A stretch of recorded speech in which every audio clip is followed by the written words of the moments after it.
মঙ্গলবার রাত থেকে স্বামী স্বর্ণানন্দের দেহ শায়িত ছিল বেলুড় মঠে। ভক্তদের জন্য খোলা ছিল মঠের দরজা। সেখানেই গুরুকে শেষ শ্রদ্ধা জানাতে জড়ো হয়েছিলেন বহু মানুষ। রাত তখন 9টা। বেলুড় মঠে শেষকৃত্য রামকৃষ্ণ মঠ এবং মিশনের অধ্যক্ষ স্বামী স্বর্ণানন্দ মহারাজ সাক্ষী অগণিত ভক্ত। শেষকৃত্য সম্পন্ন না হওয়া পর্যন্ত খোলা মাঠের দরজা। মঙ্গলবার রাত 8টা 14 রামকৃষ্ণ মিশন সেবা প্রতিষ্ঠানের শেষ নিঃশ্বাস ত্যাগ করেছেন স্বামী স্বর্ণানন্দ। বয়স হয়েছিল 95 বছর। অসুস্থ হয়ে সেই হাসপাতালে ভর্তি ছিলেন তিনি। মঙ্গলবার রাত থেকে স্বামী স্বর্ণানন্দের দেহ শায়িত ছিল বেলুড় মঠে। ভক্তদের জন্য খোলা ছিল মঠের দরজা। সেখানে গুরুকে শেষ শ্রদ্ধা জানাতে জড়ো হয়েছিলেন বহু মানুষ। আগামী 7ই এপ্রিল বেলুড় মঠে স্বামী স্বর্ণানন্দের স্মৃতিতে শোক সভার আয়োজন করা হয়েছে। বিশেষ পুজোর আয়োজনও করা হয়েছে। গত 29 জানুয়ারি মূত্রনালীতে সংক্রমণের কারণে স্বামী স্বর্ণানন্দকে রামকৃষ্ণ মিশন সেবা প্রতিষ্ঠানে ভর্তি করানো হয়েছিল। তার আগে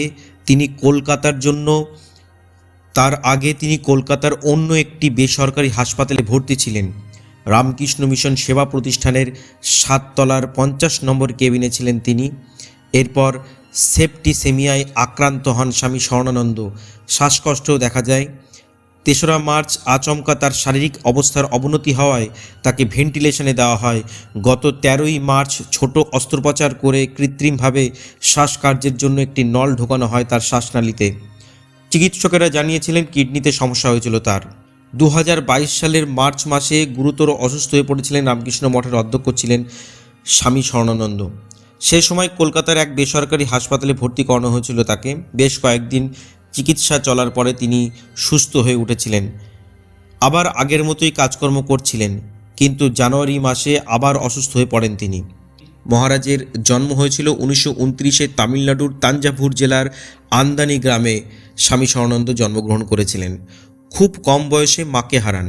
1946 সালে স্কুলের পাঠ শেষ করে নাসিকে বাণিজ্য বিভাগে ডিপ্লোমা করেন। 1949-এ বম্বে পাড়ি দেন।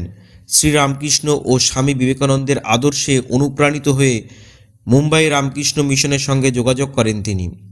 1952 সালে 22 বছর বয়সে স্বামী শঙ্করানন্দের কাছে মন্ত্রদীক্ষা নেন। 1956 সালে ব্রহ্মচর্য নেন তিনি। 1958-তে অদ্বৈত আশ্রমের কলকাতা শাখায় আসেন। দীর্ঘ 18 বছর কাজ করেছেন অদ্বৈত আশ্রমের বিভিন্ন শাখায়। বিবেকানন্দ প্রবর্তিত ইংরেজি পত্রিকা প্রবুদ্ধ ভারতের প্রবন্ধক সম্পাদকের দায়িত্বে সামলেছেন কয়েক বছর। প্রায় 15 বছর রামকৃষ্ণ মিশন সারদাপীঠের সম্পাদক ছিলেন স্বামী স্বর্ণানন্দ মহারাজ। 1983-তে রামকৃষ্ণ মিশনের গভর্নিং বডির সদস্য হন। 1991-এ চেন্নাই রামকৃষ্ণ মিশনের প্রধান হিসেবে নিযুক্ত ছিলেন তিনি।